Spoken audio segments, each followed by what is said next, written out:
In this video, you will learn how to watch YouTube TV for free. Use the official free trial.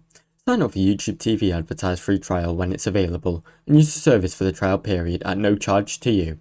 Check carriers or ISP promotions. Look for promotional offers from your mobile carrier, internet provider or streaming bundles that include free YouTube TV trials or credits. Redeem partner or referral offers. Accept limited time credits for their official partners or referred programs that are offered to be trusted and watch YouTube TV for free. Share a household account. In a household member, they already have a trial or subscription. YouTube TV household account feature to share access and profiles and even some benefits.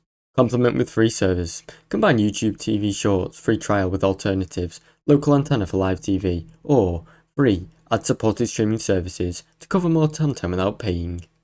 Cancel before the trial ends. Set a reminder to cancel before the trial expires, as you do not want to be charged for YouTube TV.